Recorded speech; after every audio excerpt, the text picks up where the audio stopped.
नमस्कार, मैं हूं शरद द्विवेदी और बंसल न्यूज़ के ख़ास कार्यक्रम चर्चा में आपका बहुत बहुत स्वागत है।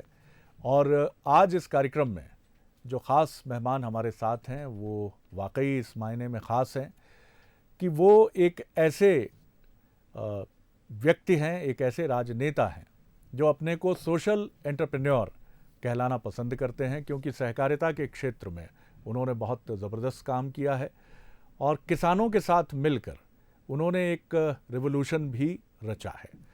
केंद्रीय मंत्री के नाते जो डिपार्टमेंट्स उनके पास हैं, चाहे परिवहन, राजमार्ग या एमएसएमई की मैं बात करूं, उसमें उनका प्रदर्शन बहुत बेहतरीन रहा है और एक विजनरी पॉलिटिशियन का अप्रोच लेकर वो आगे बढ़ते रहे हैं, जो हमेशा भविष्य पर निगाह रखते हैं, अतीत से सीखते हैं और वर्तमान में रहना पसंद करते हैं।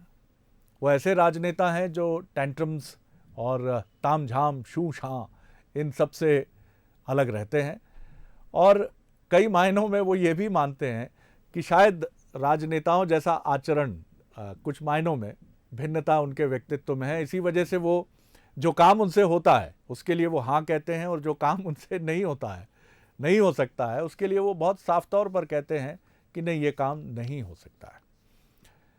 एमएसएमई के क्षेत्र में जिस तरह से संभावनाएं उनके आने के बाद इस फील्ड को हुई हैं वो बड़ी ज़बरदस्त हैं और उम्मीद ये की जा रही है कि जिस अप्रोच के साथ वो आगे बढ़ रहे हैं, हालांकि अभी वो एक संघर्ष काल में हैं, वो सुझाव मांग रहे हैं एमएसएमई से जुड़े हुए देश के जो लीडिंग संस्थान हैं या जो भी व्यक्ति एक रचनात्मक सुझाव के साथ सामने आ सकता है। तो मुलाकात करिए मेरे साथ देश के परिवहन, राजमार्ग और एमएसएमई मंत्री नितिन गडकरी जी से। सर, बहुत स्वागत करता हूं आपका। नमस्कार जी। सबसे पहला तो मेरा सवाल कुछ मैं थोड़ा सा ऐसे सवालों से शुरुआत करता हूं जो कुछ राजनीतिक से प्रतीत होंगे। आपको म्यूज़िक बहुत पसंद है।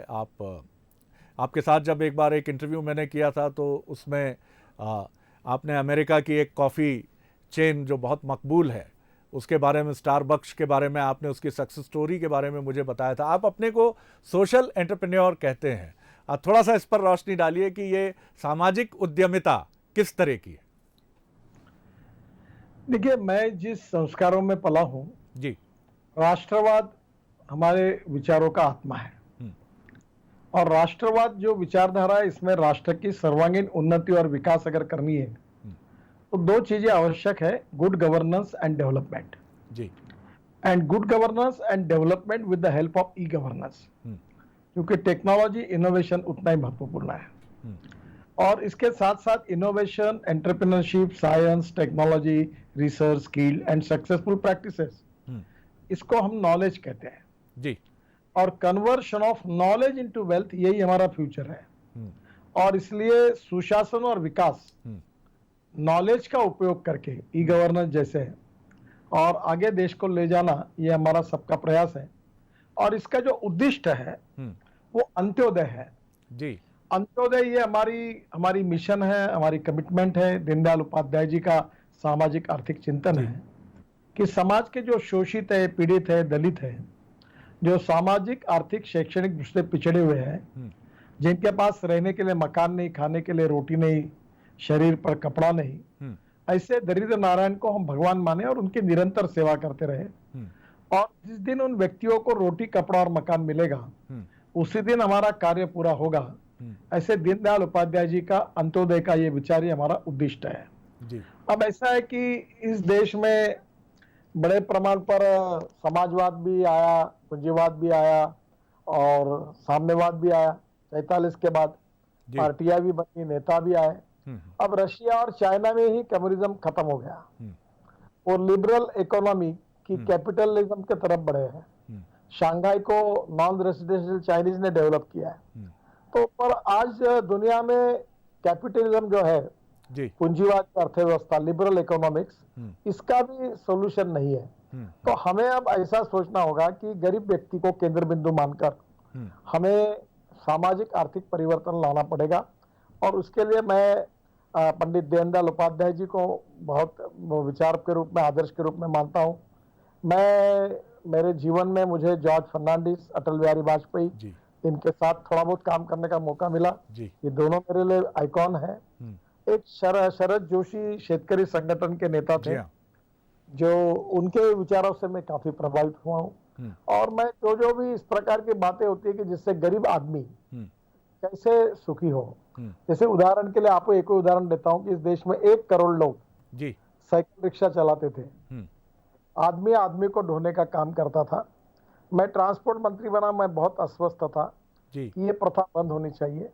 मैंने मैकेनिक्स ड्रिवन ई रिक्शा लाई, उसके लिए मैं सुप्रीम कोर्ट तक मुझे लड़ना पड़ा। जी। और आज देश में 50 से 60 लाख लोग, लड़कियां भी, जी। दिव्यांग भी ई रिक्शा चला रहे हैं। और एक समय अभी जल्दी आएगा कि देश में एक भी व्यक्ति साइकिल रिक्शा नहीं चलाएगा, कोई अपने बोरा अपने पीछे रखकर नहीं चलेगा। तो मैकेनिक्स ड्रिवन ई कार्ट होगा, मैकेनिक्स ड्रिवन ई रिक्शा होगा। और ये सामाजिक शोषण करने वाली सबसे बड़ी प्रथा थी। जैसे वो हमारे यहाँ शौचालय की गंदगी साफ करने के लिए लोग काम करते थे, सफाई कामगार, वो जितनी गलत थी उतनी ये गलत थी, जिसके लिए डॉक्टर राम मनोहर लोहिया कहते थे कि मैं कभी इस रिक्शा में नहीं बैठूंगा, ये शोषण है। और दीनदयाल उपाध्याय जी कहते थे कि जिस दिन ये व्यक्ति को स्वतंत्रता मिलेगी वो इस देश के इतिहास का सुनहरा दिन होगा। तो मुझे लगता है कृति से गरीब व्यक्ति को केंद्र बिंदु मानकर रोटी, कपड़ा और मकान उसको कैसे मिले। और इसीलिए politics is the instrument of socio economic reform, सामाजिक आर्थिक परिवर्तन का राजनीतिक प्रभावी उपकरण है। ये समझकर मैं सोशल एंटरप्रेन्योरशिप में, शिक्षा के क्षेत्र में, मैं 1100 एकल विद्यालय चलाने वाले ट्रस्ट का अध्यक्ष हूँ, जो गढ़चिरौली में और नक्सलाइट बेल्ट में और आदिवासी क्षेत्र में 1100 एकल विद्यालय चलाता है।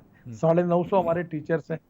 फिर मैं दीनदयाल जी मेडिकल शोध संस्थान के द्वारा मैंने अभी क्या 12 से 15 हजार तक के हार्ट के ऑपरेशन मुफ्त किए। लोगों की वैद्यकीय इससे सेवा करने का काम करता हूँ, कैंसर, हार्ट के रोगियों का।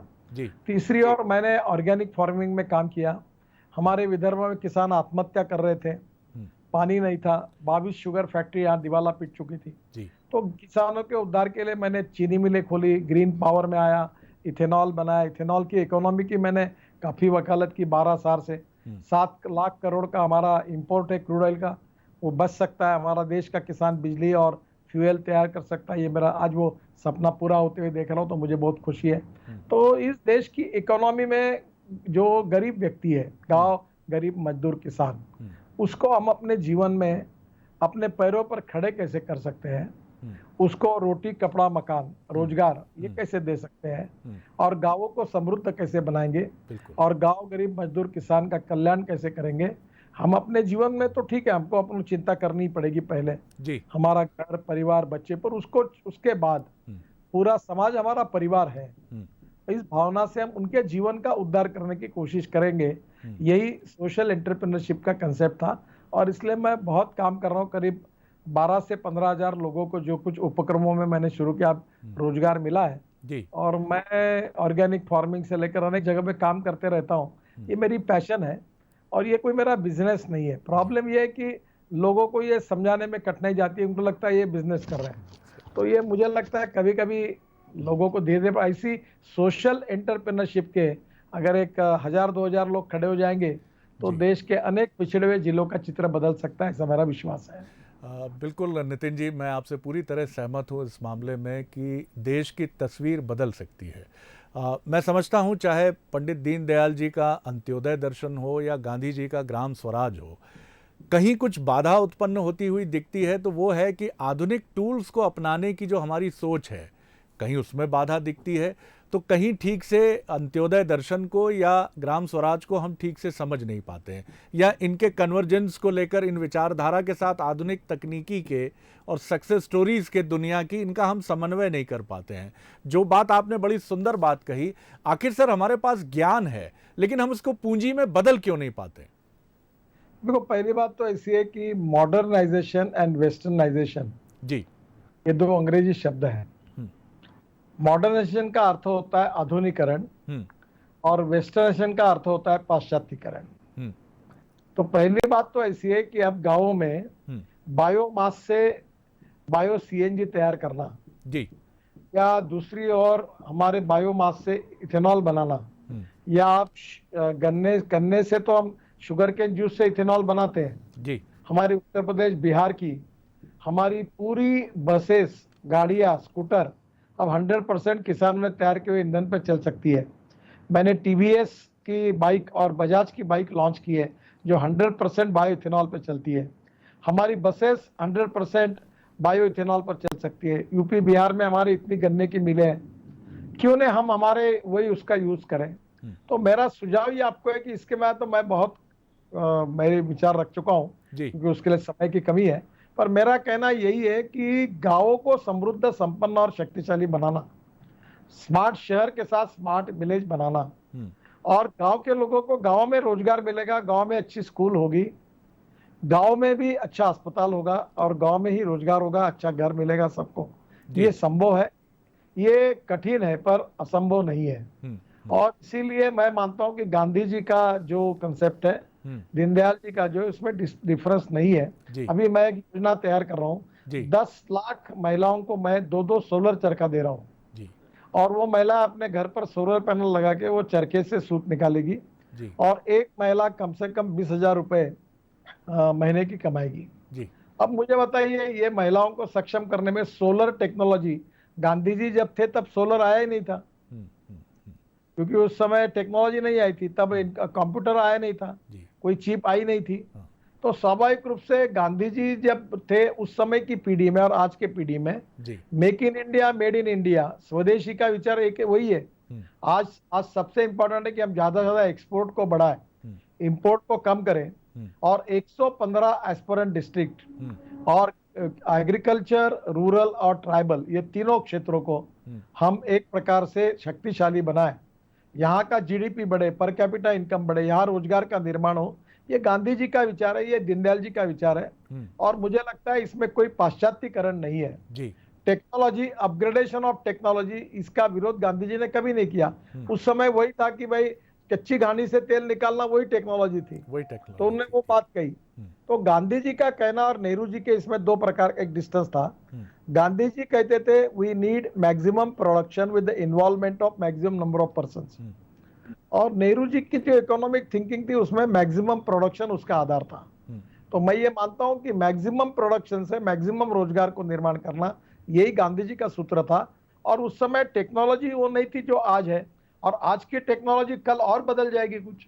अभी पानी पे उतरने वाला हवाई जहाज आ रहा है, मैंने लाने की कोशिश की। अब वो गंगा का मैंने जलमार्ग बनाया। अब मेरी कल्पना यह है कि दिल्ली में यमुना पर एक हवाई जहाज उड़ेगा और 20 मिनट के अंदर ताजमहल के पीछे उतरेगा, और वहां उतर के तुरंत आप 1 घंटे में ताजमहल देखोगे, वापस आओगे, 20 मिनट्स में फिर यहाँ यमुना में दिल्ली में उतरोगे, और वहां से जाकर आप तुरंत एयरपोर्ट पे चले जाओगे। तो टूरिज्म बढ़ेगा तो रोजगार बढ़ेगा। बिल्कुल। तो मैं ये मानता हूँ कि ये कोई मॉडर्न टेक्नोलॉजी किसका, यानी ये कोई पाश्चात्यकरण नहीं है। अब रोप वे, केबल कार, अगर अभी एक बस है वो 3 घंटे डीजल फूकते हुए ऊपर जा रही है, कितना हमारा देश हम इंपोर्ट करते हैं डीजल। उसके बजाय अगर हमने फेनाकुलर रेलवे चलाई, जो ऐसी रेलवे से एकदम 25 मिनट में ऊपर पहुंच गए पहाड़ी पर, तो इलेक्ट्रिक, अभी हमारे यहाँ हिमाचल में, उत्तराखंड में, कश्मीर में हाइड्रो पावर सरप्लस है जी। और अगर हम हमारा ट्रांसपोर्ट डीजल के बजाय इलेक्ट्रिसिटी पर लाकर अगर ऐसी टेक्नोलॉजी लाएंगे तो गरीबों का भला होगा। सेब जो है, जो ऊपर पहाड़ी पर है, वो नीचे आ जाएगा। तो मुझे लगता है ये इस प्रकार की दिक्कत नहीं करनी चाहिए। गांधी जी का ही सपना है, दीनदयाल जी का ही सपना है, गांव, गरीब, मजदूर, किसान को स्वावलंबी बनाना, आत्मनिर्भर बनाना। यही बात मोदी जी ने भी कही, यही हमारी पार्टी कह रही है, और इसी के साथ हमको आगे जाना है। बिल्कुल सर, आपने ठीक कहा ये बात भी, और मुझे लगता है कि आपको एक अपनी आवश्यकता आधारित नॉलेज सिस्टम के साथ आगे बढ़ना है, जिसमें ग्रीड के लिए कोई जगह नहीं है। और आप ये चाहते हैं कि आप आसपास का जो पर्यावरण है वो भी बेहतर हो, आसपास का लोकल वातावरण भी अच्छा हो, और उसी के साथ आप कुछ ऐसा कर पाएँ जिससे आपको पूंजी भी अच्छी मिल पाए, चाहे वो टूरिज्म हो या तमाम चीज़ें हों। ईज ऑफ जी सर, आपके बात को 3 शब्दों में मैं कहूंगा जी, जो कह रहे, बिल्कुल सही बात आपने की। Ethics, economy, ecology and environment. क्या बात है सर, इथिक्स, इकोनॉमी और इकोलॉजी, बिल्कुल ठीक कहा सर आपने, कमाल है। Ethics, economy, ecology and environment. Ethics यानी मूल्याधिष्ठित जीवन पद्धति, परिवार पद्धति हमारी ताकत है, हमारी इतिहास, संस्कृति, विरासत। इकोनॉमी यानी no philosophy can be taught to empty stomach. Very true sir. हमको आर्थिक दृष्टि से प्रगति और विकास करना है, रोजगार तैयार करना है, गरीबी मिटानी है। तो ये होगी हमारी इकोनॉमी। और तीसरी बात जो है वो इकोलॉजी एंड एनवायरनमेंट। हमको निश्चित रूप से जल प्रदूषण और वायु प्रदूषण से देश को बचाना है। और इसलिए इसकी दो थ्योरी मैं रखता हूं हर समय। एक, conversion of knowledge into wealth and conversion of waste into wealth. मैंने मेरे शहर में 7 साल पहले टॉयलेट का पानी बेचने की शुरुआत की और आज हम लोग टॉयलेट का पानी बेचते हैं नागपुर शहर का, और 325 करोड़ रुपए हमको साल के मिलते हैं। कमाल है जी। No one is waste. जी, it is depending upon the leadership, it is depending upon the innovation, technology and research. You can convert waste into wealth. अभी जैसे कचरा है, कचरे में ऑर्गेनिक वेस्ट से ऑर्गेनिक मैन्युअल तैयार होता है, उसमें बायो सीएनजी निकल सकता है, तो बसेस और गाड़ियां चल सकती है। अभी नागपुर में हम ये प्रयोग कर रहे हैं। फिर प्लास्टिक है वो रिसाइकल होगा, एल्यूमिनियम होगा रिसाइकल होगा, ग्लास है रिसाइकल होगा, उससे भी पैसा निकलेगा। तो नो वन इज वेस्ट। ना व्यक्ति वेस्ट है ना मटेरियल वेस्ट है। अच्छी लीडरशिप, अच्छा नेतृत्व जो होता है वो वेस्ट टू वेल्थ में कन्वर्ट कर सकता है। ये मैं बहुत बार आग्रह से इस बात को कहते रहता हूँ। बिल्कुल। और मैंने आपकी वो स्टोरी यूट्यूब पर देखी थी, तो मुझे और मेरे जैसे लोगों को बड़ी प्रसन्नता हुई थी जब जो आपने वहाँ के कला प्रेमी नागपुर के दर्शकों के लिए बिना किसी खर्च के शहर के मध्य में एक बड़ा सुंदर केंद्र आपने बना डाला, जिसमें सोलर पैनल से एसी चलते हैं, जिसकी वजह से जो खर्च उस हॉल को किराए पर लेने का है वो शायद 5-6 हज़ार तक सिमट कर रह गया, जिस पर अभी आपको बताओ हमने करीब 2500 कैपेसिटी का ऑडिटोरियम बना है जी। अब उसका अगर बिजली का एयर कंडीशन है पूरा अच्छा है। हिंदुस्तान में 3-4 ऑडिटोरियम में है, नागपुर में सुरेश भट्ट मराठी के साहित्यिक थे, उनके नाम पर है जी। अब आप एक बार देखिए, अब उसकी मुझे कमिश्नर ने कहा इसका 80 रुपए घंटा रेट रहेगा। तो मेरा गरीब लोग कैसे कार्यक्रम करेंगे? तो बोले इसका बिजली का बिल ही 50-60 हजार रुपए आएगा 3 घंटे का। तो मैंने कहा एक काम करो, इसके ऊपर सोलर पैनल लगा दो। 80 कार्यक्रमों की बिजली हमको मुफ्त में मिल गई जी। अब हमने कहा 5,000 रुपए घंटे में दो गरीबों को, ताकि छोटे से छोटे कार्यक्रम कला के होने चाहिए। और आप कभी आना, वो 2500 कैपेसिटी का है, बहुत सुंदर है, आप देख के होगा ऐसा नहीं है। और 5,000 रुपए घंटे में हम दे रहे हैं। कमाल है सर। ये मुझे नहीं लगता इससे सस्ता कहीं कोई, और कला के संवर्धन और संरक्षण के लिए भी एक बहुत माइलस्टोन पहल है। मैं सर थोड़ा एमएसएमई की तरफ आता हूँ। ईज़ ऑफ डूइंग बिजनेस में हमने अपनी रैंकिंग में काफ़ी सुधार किया है, लेकिन ईज़ ऑफ स्टार्टिंग बिजनेस में मुझे लग रहा है कि मैं ये तो नहीं कहूँगा हम संघर्ष कर रहे हैं, लेकिन मुझे लग रहा है कि आप उस सिस्टम को अभी कंजेनाइटल बनाने में अपने को बहुत कंफर्टेबल महसूस नहीं कर रहे हैं, और आप ईमानदारी से ये मानते भी हैं। मैंने 1-2 इंटरव्यूज़ में आपको कहते सुना जहां आपने ये स्वीकारा कि मैं समझने की कोशिश कर रहा हूं, अभी मैं थोड़ा इसमें कहीं स्टक कर रहा हूं, कहीं मैं उलझा हुआ हूं। कहाँ आप कठिनाई पा रहे हैं ईज़ ऑफ स्टार्टिंग बिजनेस में? आपने सुझाव भी मांगे हैं पूरे देश से, लीडिंग ऑर्गेनाइजेशन से। क्या कठिनाइयाँ आप महसूस कर रहे हैं ईज़ ऑफ स्टार्टिंग बिजनेस में? देखिए, पहली बात तो ऐसी है कि हमको पूरी बातों को डिजिटलाइज करना चाहिए। किसी भी व्यक्ति का डीपीआर हो, सब उसके कागज है, हमारे को मिले तो उसके ऊपर हम उसको ऑफिस में आने की आवश्यकता ही ना पड़े। अब मैंने ये टारगेट रखा है कि हम लोग एक जैसे डिजिटल सिस्टम कर रहे हैं कि हमारी सब योजनाओं पर डिजिटलाइज एप्लीकेशन होगी और डिजिटलाइज निर्णय होगा। और बातचीत जो एक आधी बार करनी है तो वीडियो कॉन्फ्रेंस से हो जाएगी उन अधिकारियों के साथ, और तुरंत उसका लोन सैंक्शन होगा, डिसबर्समेंट होगा। दूसरी बात, ये जो लाइसेंस राज है, जैसे हमारे यहाँ स्टैंडर्डाइजेशन के नियम होते हैं, लाइसेंसिंग के नियम होते हैं, अलग अलग प्रकार के, हर चीज पर बहुत तकलीफ होती है, सर्टिफिकेशन की तकलीफ होती है। इनको सबको हम डिजिटलाइज करना ये हमारे लिए बहुत आवश्यक है। प्रधानमंत्री का इसके लिए विशेष आग्रह है और हम इसके लिए कोशिश भी कर रहे हैं। इसमें काफी प्रगति हुई है और भी काम आगे करना होगा, और इसमें काफी समस्या है। और मैं अभी इसके पीछे पड़ा हूँ कि कितने बड़े प्रमाण पर, अभी जैसे हमने एक स्कीम प्रधानमंत्री ने लॉन्च की थी कि 59 मिनट्स में लोन सैंक्शन होगा। तो बैंकों ने लोन सैंक्शन किया पर डिसबर्समेंट नहीं किया। तो मैंने रिव्यू किया उसका जी। मैंने कहा ये ठीक नहीं है। अब धीरे धीरे हमारे सिस्टम में इस प्रकार की transparency, fast track decision making process, digital system, उसके साथ साथ करप्शन फ्री सिस्टम और निर्णय फास्ट करना, इसके बारे में और ज़्यादा काम करने की आवश्यकता मेरे विभाग में भी है और वो कोशिश कर रहे हैं कि जल्दी हम लोग उस उद्देश्य को पूरा करने की कोशिश करेंगे। जी, आपने पूरे देश में 22 ग्रीन एक्सप्रेस हाईवेज़ की शुरुआत की बात की है, जिनमें से शायद 7 पर काम शुरू भी हो गया है और इसी के साथ आप लॉजिस्टिक पार्क्स और उसी के साथ इंडस्ट्रियल क्लस्टर्स वो भी आप शुरू कर रहे हैं। और मैंने आपका एक इंटरव्यू देखा तो मुझे बहुत अच्छा लगा कि आपने जिसमें हमें बताया कि करीब 85,000 करोड़ रुपए का तो कुछ ये डोमेस्टिक लेदर का जो काम देश में होता है, कुल ये 145,000 करोड़ की इंडस्ट्री है जो आंकड़े मैं याद कर पा रहा हूँ अभी।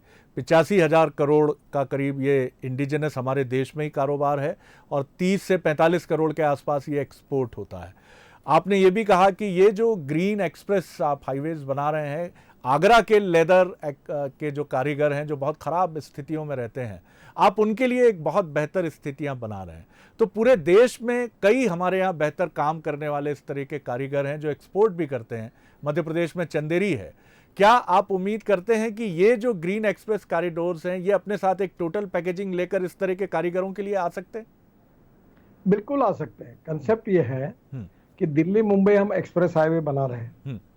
अगर ये दिल्ली, अहमदाबाद, सूरत, वडोदरा अगर इसके आजू बाजू में अलाइनमेंट होती तो लैंड एक्विजिशन कॉस्ट 3 करोड़ रुपए पर एकड़ जाती, क्योंकि डेवलप एरिया है। हमने हाईवे शुरू किया है सोना से गुड़गांव के जी, वहां से सवाई माधोपुर, अलवर, झाबुआ, रतलाम से वडोदरा से मुंबई। तो इसकी विशेषता है कि backward and tribal area of Haryana, Rajasthan, Maharashtra, Gujarat and Madhya Pradesh जो रतलाम के पास से जा रहा है। तो इसमें क्या है कि हमने लैंड एक्विजिशन कॉस्ट हमारी जो आ रही है 10 से 20 लाख रुपए एकड़ आ रही है जी। तो 16,000 करोड़ हमने उसी पे बचाया। दूसरा ये हाईवे 12 लेन कंक्रीट रोड है, एक्सिस कंट्रोल जी। इसमें दिल्ली से मुंबई 12 साढ़े 12 घंटे में कार चली जाएगी और ट्रक के लिए साधारणतः 28 से 30 घंटे लगेंगे, जो आज कम से कम 50-55 घंटे लगते हैं जी। तो ये जो कोशिश है इसमें रोड के बाजू में हम जमीन लेंगे। अभी NHAI में ऑलरेडी वो प्रोविजन है और वहां हम लोग इंडस्ट्रियल क्लस्टर्स बनाएंगे।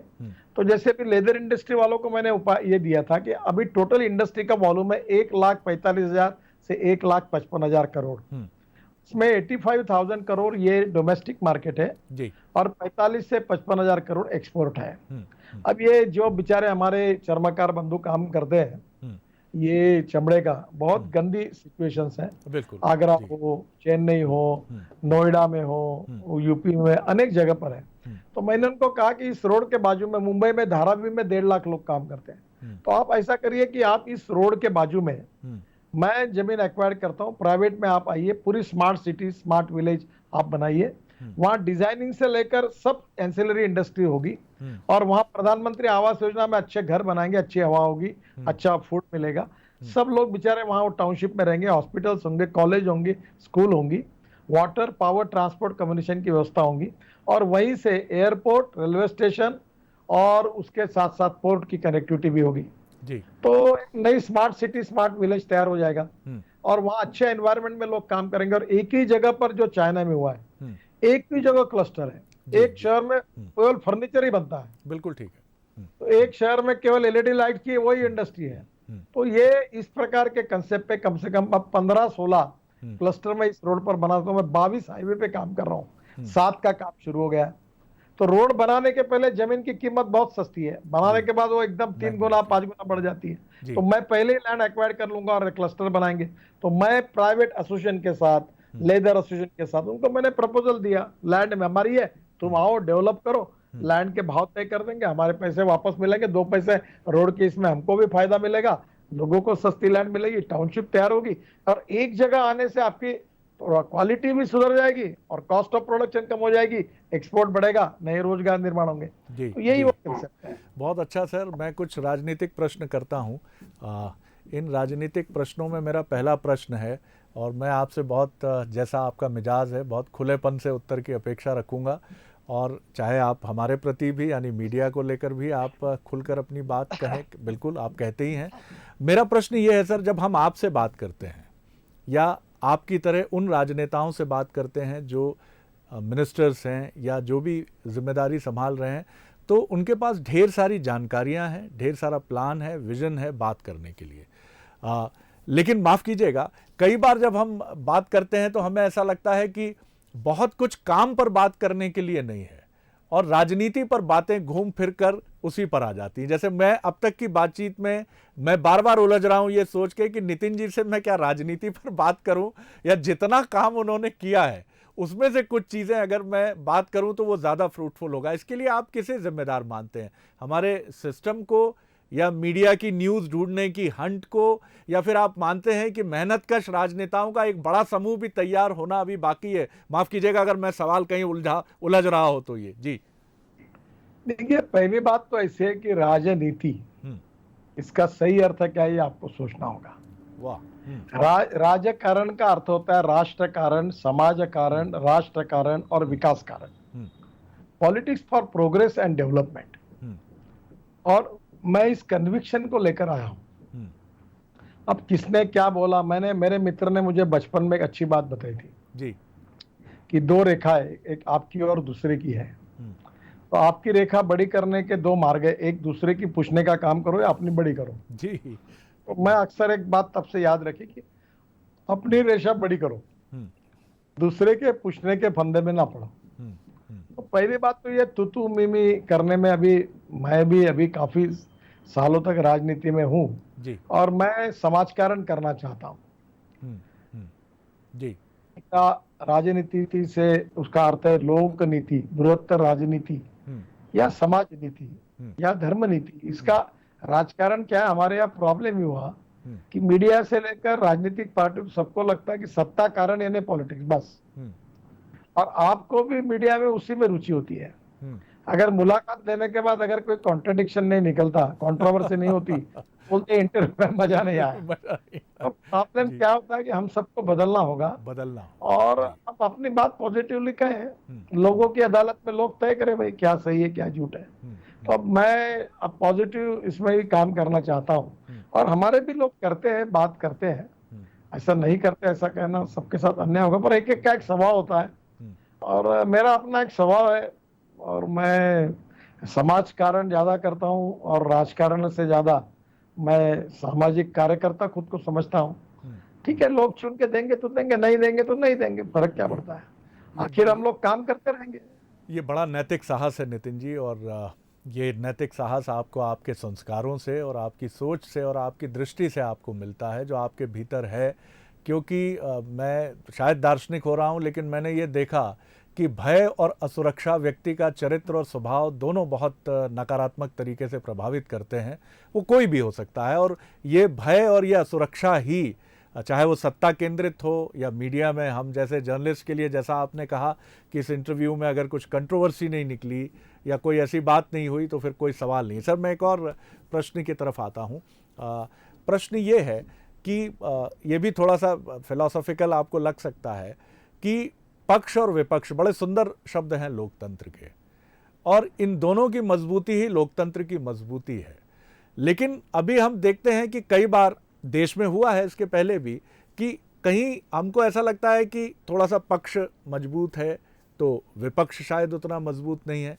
पीछे हम चले इतिहास में तो हम देखते हैं विपक्ष मजबूत है तो शायद पक्ष में कहीं कमी है। लेकिन इन दोनों की मजबूती ही लोकतंत्र के सर्वांगीण विकास के लिए बहुत जरूरी है। आप कितना इत्तेफाक रखते हैं इससे? देखिए, हमारा लोकतंत्र 4 पिलर पर खड़ा है। पहला जुडिशरी, दूसरा हमारी लेजिस्लेटिव विंग, तीसरी हमारी एग्जीक्यूटिव विंग और चौथी हमारी मीडिया जी।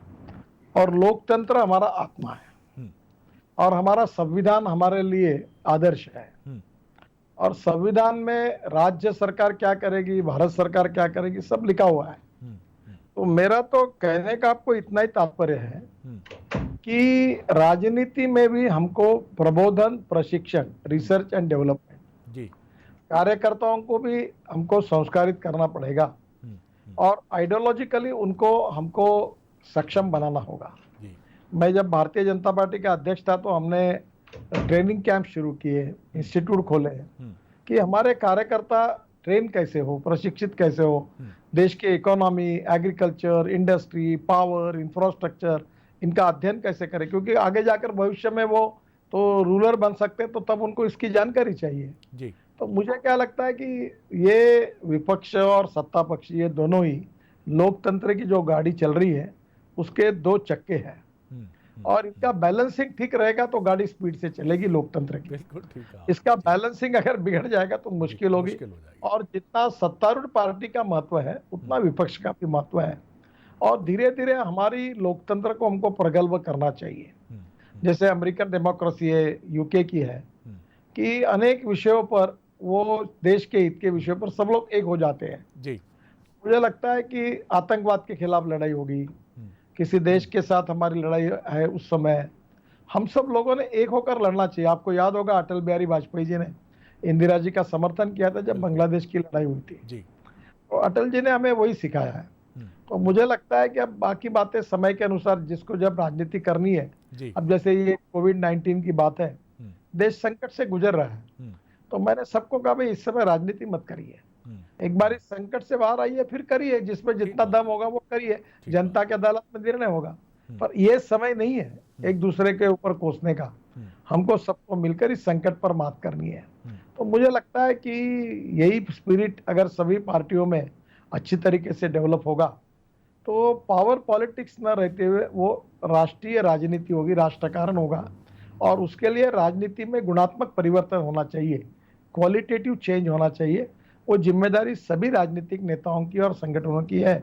सब लोग अगर इस दिशा में सोचेंगे तो निश्चित रूप से गुणात्मक परिवर्तन होगा, जिससे लोकतंत्र भी मजबूत होगा और देश का भी विकास होगा, और राजनीति की स्टैंडर्ड जो भी है वो बढ़ेगा, और राजनीति में नीतिमत्ता, वैल्यूज, इसका भी अपना एक स्थान है। और मुझे लगता है कि value based education system, value based परिवार पद्धति, वैल्यू बेस्ड पॉलिटिक्स, मूल्याधिष्ठित राजनीति, मूल्याधिष्ठित जीवन पद्धति, मूल्याधिष्ठित परिवार पद्धति, ये भी हमारी भारतीय संस्कृति की, भारतीय समाज की ताकत और विशेषता है। सभी ने मिलकर इस दिशा में सोचा तो निश्चित रूप से गुणात्मक परिवर्तन होगा, और ये सबकी जिम्मेदारी है, मेरी भी है। पहले मैं अपने तरफ से अच्छा व्यवहार करूं जमीन पर, तो फिर लोगों को कह सकता हूं। ये समझकर हमने काम करना चाहिए, ऐसा मुझे लगता है। नितिन जी, बहुत सारे प्रश्न मेरे मन में हैं, लेकिन समय की सीमा है और आपकी व्यस्तता और दिन भर की मीटिंग्स के बाद आपने हमारे लिए समय निकाला, और ये आपकी विनम्रता है। लेकिन मैं आज इस बातचीत को समाप्त करने के पहले, क्योंकि बहुत से प्रश्न हैं मेरे मन में, कोविड के बाद भारत कैसा होगा, लेकिन आपने उत्तर उनका मुझे लगता है दे दिया कि न राजनीति करें और इससे लड़ें, और भारत पूरी ताकत से, सक्षमता से इससे बाहर निकल सकता है। और आपने जो एक मंत्र ये दिया कि मूल्य आधारित एक चेतना को लेकर हम आगे बढ़ें, चाहे वो समाज हो, चाहे वो राजनीति हो, और अपनी लकीर को बड़ा करने की प्रवृत्ति को लेकर हम आगे बढ़ें। और जितनी दृष्टि और सोच आपकी है, चाहे वो जो आपने हमें बताया कि प्लेन सीधे उतरेगा आगरा पीछे से, और 1 घंटे में दर्शन करके आप ताजमहल के आप उसको घूम कर आप वापस पहुंच सकते हैं, इस तरह के नवाचारी प्रयोगों से भारत को सुसज्जित करने की ज़रूरत है, जिसमें अंत्योदय दर्शन की भी छटा है, गांधी जी के ग्राम स्वराज की भी छटा है, और कहीं कोई कॉन्फ्लिक्ट नहीं है, स्वीकार्यता है आपके मन में, आप चीज़ों से संघर्ष कर रहे हैं, नए मार्ग ढूंढ रहे हैं, बजाय बिना इसकी परवाह किए बिना कि कौन क्या कहता है, कौन क्या सोचता है। कोई असुरक्षा मन में नहीं है, कोई चिंता नहीं है, कोई आग्रही भाव नहीं है कि इस पद पर मुझे होना है, वहाँ जाना है। मुझे लगता है कि ये बहुत ही एक सुंदर दृष्टि है। ये वादा आपसे ज़रूर इस बातचीत को समाप्त करने के बाद ले रहा हूँ। हम रीजनल चैनल्स मध्य प्रदेश, छत्तीसगढ़, कई बार आप जैसे अति व्यस्त लोगों को जोड़ नहीं पाते हैं, लेकिन अगर चंद महीनों के बाद आप लोग नियमित रूप से रीजनल मीडिया के लिए भी वक्त निकालेंगे तो बहुत सारे युवा हैं जो ऐसी नवाचारी दृष्टि को देखना और सुनना चाहते हैं और जीवन में आत्मसात करके आगे बढ़ना चाहते हैं। तो ये वायदा आपसे ले रहा हूं कि आप आगे कुछ महीनों बाद फिर समय निकालिएगा। शरद जी, बिल्कुल जरूर, आपसे बात करने में मुझे बहुत आनंद आया जी, क्योंकि आपने राजनीति से अलग हटकर काफी बातें की जी, और इससे मैं बहुत खुश हूँ। जब भी आप चाहोगे मैं जरूर आपको लॉन्ग इंटरव्यू दूंगा और आपसे बातचीत करूंगा। मुझे बहुत अच्छा लगा सर, ये आपने मुझे मतलब हमारा खून आपने और तेज इसका फ्लो कर दिया। So nice of you sir, बहुत बहुत धन्यवाद, और आपकी राजनीतिक यात्रा के लिए आपको ढेरों शुभकामनाएं। तो ये थे सेंट्रल मिनिस्टर जिनके पास बहुत महत्वपूर्ण पोर्टफोलियोज हैं, नितिन गडकरी जी। अगर मैं बात करूं परिवहन, राजमार्ग, MSME, और आपने उनका अंदाज देखा, इतनी व्यस्तता के बाद, हैक्टिक मीटिंग्स के बाद वो पूरी ऊर्जा के साथ आपसे और हमसे रूबरू थे और निरंतर उस विजन पर बात कर रहे थे जो भारत को बहुत तेजी से, हम चीन के साथ कन्फ्रंटेशन, यानी मैं आर्थिक कन्फ्रंटेशन की बात कर रहा हूं, या उससे मुकाबला करके आगे बढ़ने की बात तो करते हैं, लेकिन उसके रोड मैप पर ठिठक जाते हैं कि वो रोड मैप क्या होगा। मैं आपको यकीन के साथ ये बात कह सकता हूं कि वो रोड मैप है जो नितिन गडकरी जी सोच रहे हैं। यानी अपनी लाइन बड़ी करिए, अपनी ताकत बड़ी करिए और देश को एक वैल्यू बेस्ड दृष्टि के साथ, मूल्य आधारित दृष्टि, सोच और चेतना के साथ आगे ले जाइए। मुझे नहीं लगता इससे ज़्यादा कुछ कहने की ज़रूरत है। चर्चा में इतना ही। मुझे दीजिए इजाज़त। नमस्कार।